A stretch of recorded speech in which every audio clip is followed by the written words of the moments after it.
सति परमात्मन् मार्दशान्मोहमुग्धान्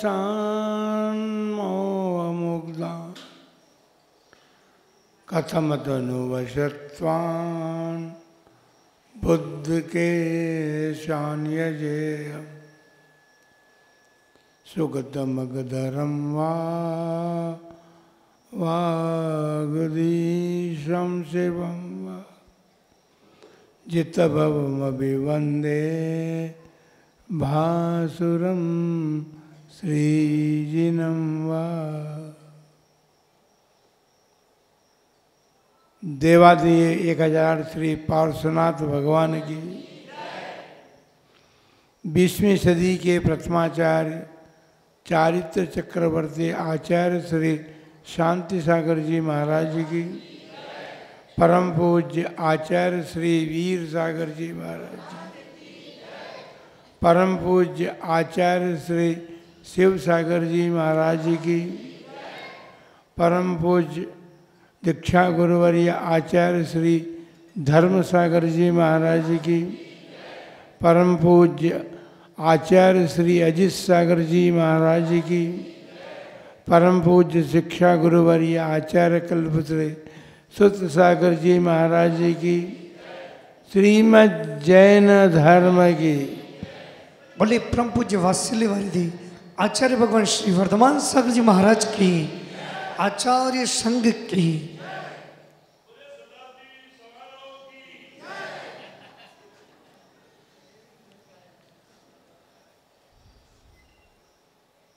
धर्मानुरागी महानुभावों,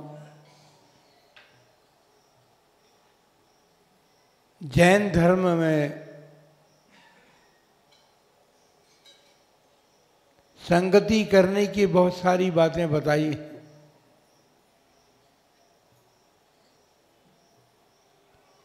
यदि सच्चा सलाहकार हो हमारे पास तो हमारे जीवन का निर्माण कर सकता है।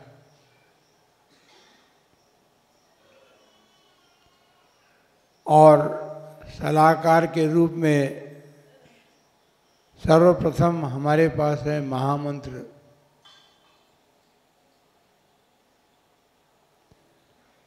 परम पूज्य चारित्र चक्रवर्ती आचार्य श्री शांति सागर जी महाराज ने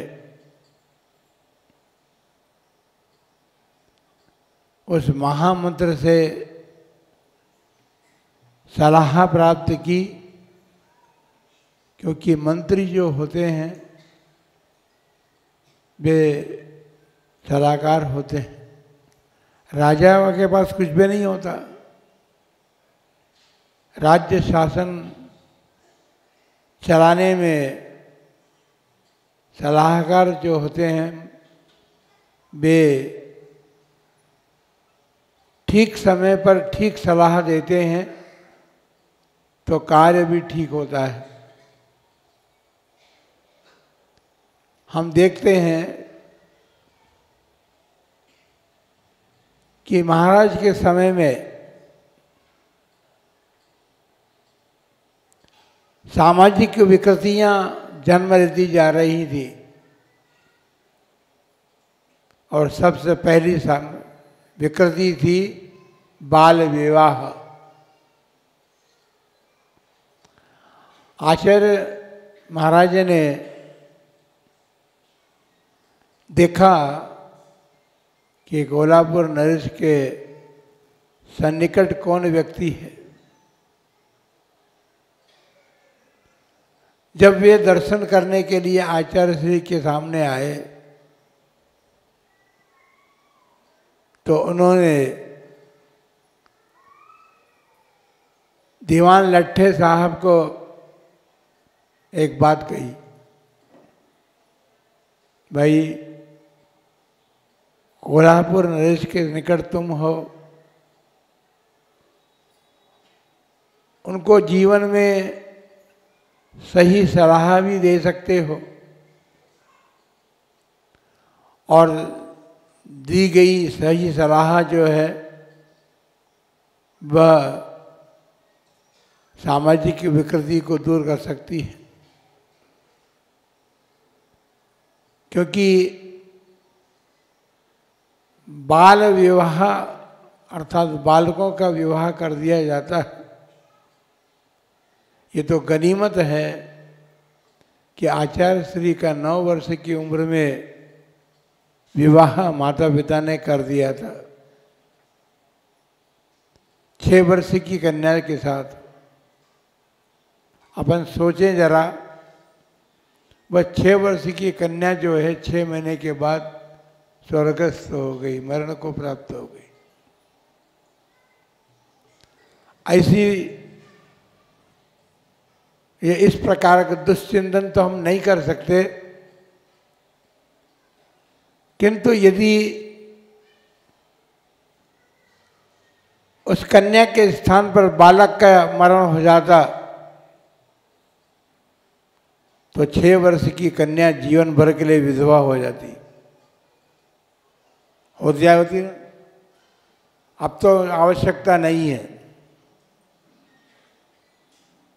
सारे कर्म धर्म को भूलती जा रही है समाज।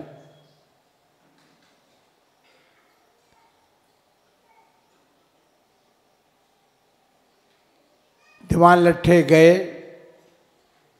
उन्होंने कोल्हापुर नरेश के समक्ष प्रस्ताव रखा कि आचार्य महाराज ने ये बात कही है और वे चाहते हैं कि इसका कानून बन जाए तो अच्छा होगा। बात सुन करके और फिर आचार्य महाराज की बात कही हुई है तो कोल्हापुर नरेश इस बात को तो सोचते थे कि भाई धर्मात्मा पुरुष हैं आचार्य श्री, धर्म उनके जीवन में उतरा हुआ है, वे धर्म को अच्छी तरह जानते हैं और बिना धर्म के क्या हो सकता है यह भी जानते हैं, इसलिए उन्होंने ये बात कही है।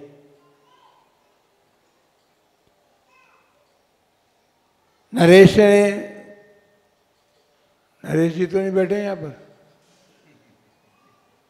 हाँ, नहीं तो नरेश जी समझे कि मेरे लिए वह कही जा रही है, वो बैठे हैं पास में तुम्हारे।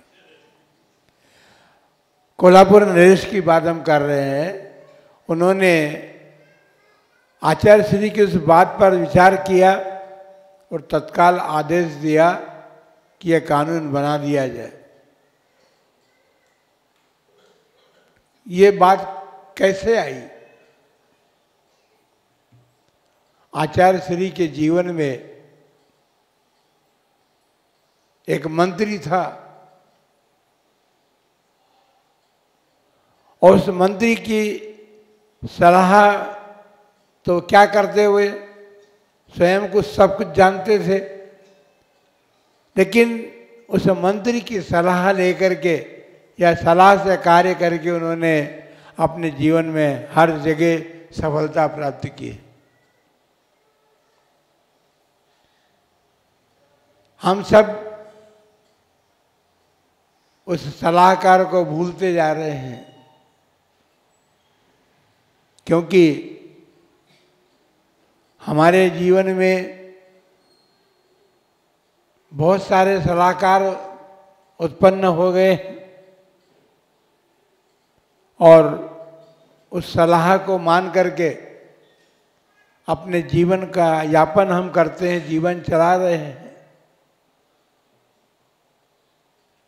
कर्म भी एक सलाहकार है।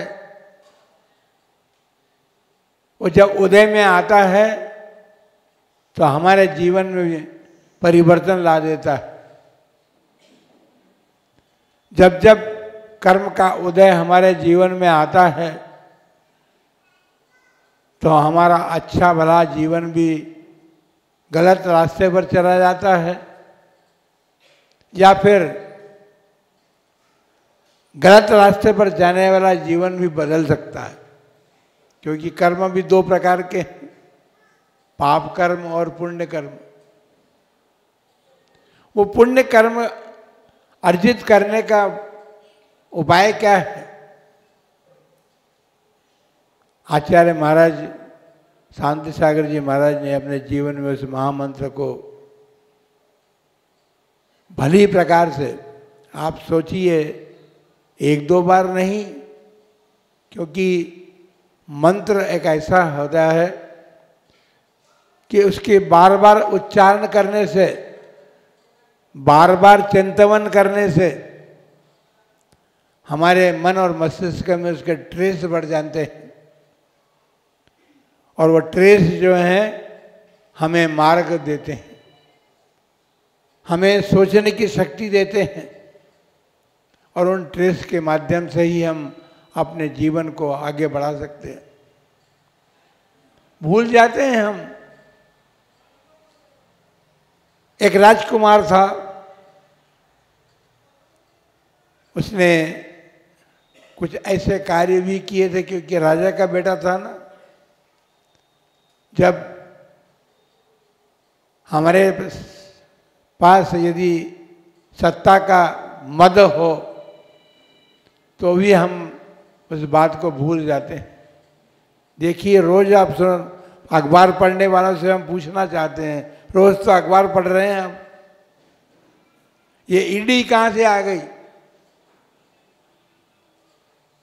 कितने मंत्रियों के यहाँ ईडी का छापा पड़ रहा है, तो ये क्यों पड़ा है छापा?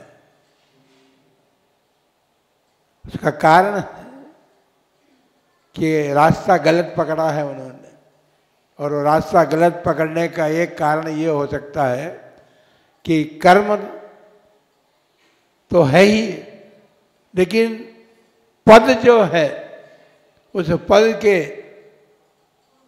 मद में जो आकर के गलत काम कर जाता है, उसके साथ यही होता है। हमारे जीवन में भी छापे पड़ते हैं, नहीं पड़े हैं अभी तक तो पड़ सकता है कभी भी छापा, लेकिन चिंता मत करना, आपके यहाँ ईडी नहीं आएगी छापे मारने के लिए, सरकार नहीं भेजेगी आपके घर में। आपने अपने जीवन में ही वो स्थिति एकत्रित कर रखी है। पाप कर्म का उदय यदि आ जाएगा तो आपका छापा पड़ने में कोई देरी नहीं लगने वाली। निर्मल जी, ध्यान रखना, वो सलाहकार जो है वो सलाह यही देता है, परिवार बसा है कोई बात नहीं, लेकिन परिवार के मोह में नहीं पड़ना। दृढ़ता रखिए। आपके सामने तो उदाहरण है, आपके पिताश्री ने क्या किया अपने जीवन में। ये बात अलग हो सकती है कि आपने उनको अच्छी सलाह दी होगी कि अब आपका जीवन जो है वृद्धता की ओर बढ़ रहा है, इसलिए आप गुरु शरण में जाकर के, सत्संगति में जाकर के अपने जीवन का उद्धार करें। पिता बेटे की भी सलाह देता है, और पुत्र जो है यदि अच्छे कार्य की सलाह देता है तो पिता के मन जीवन में भी वह बात आती है कि वे अपने जीवन का उद्धार कर लेते हैं। हमने देवेश सागर जी महाराज को बहुत नज़दीक से देखा है। पद्मपुरा में जब आचार्य कल्पवृक्ष सागर जी महाराज के साथ हम लोगों का छात्रावास था, उस समय वे पद्मपुरा कमेटी के सदस्य थे।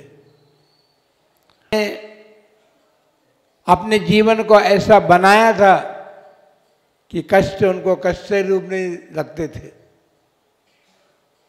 और कष्ट जब कष्ट रूप में नहीं लगते हैं, क्योंकि बहुत सारे लोगों के जीवन में कष्ट आते हैं, लेकिन व्यक्ति जो है उस कष्ट को महाकष्ट बना देता है।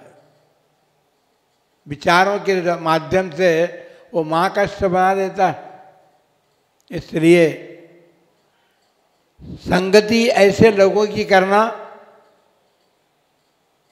जो कष्ट को महाकष्ट तो नहीं बनने दे, कष्ट को समाप्त कर दे। आचार्य श्री ने अपने जीवन में सत्संगति संयम की और उस संयम की संगति से उनमें वो दृढ़ता प्राप्त होती चली गई। बचपन से ही उन्होंने धर्म की संगति की थी और सत्पुरुषों की संगति की थी। इतना बलिष्ठ शरीर प्राप्त किया था उन्होंने बचपन युवावस्था में कि एक मुनिराज को अपने कंधा पर बिठा के नदी पार करा देते थे। गृहस्थ अवस्था में जब सम्मेद शिखर की यात्रा के लिए गए, एक बुढ़िया को पूरी यात्रा करा दी। 27 किलोमीटर का सम्मेद शिखर पहाड़ की यात्रा। वो कैसे हुआ? शक्ति तो उनमें थी, शक्ति तो बहुत लोगों के पास भी होती है, लेकिन वैसा मानसिक बल जो है वो सबके भीतर जागृत नहीं होता। बहुत लोग यात्रा कर रहे थे, लेकिन बुढ़िया को महाराज जब गृहस्थ अवस्था में सतगोड़ा थे तो उन्हीं ने क्यों उनको कहा कि भैया हम तुम्हारी यात्रा करा देते हैं। केवल पर के लिए ही नहीं, अपने लिए भी शक्ति का सदुपयोग करना चाहिए। आत्मा में बहुत बड़ी शक्ति है, क्योंकि वो तो वीर्यवान है, उसमें तो शक्ति का अभाव हो ही नहीं सकता।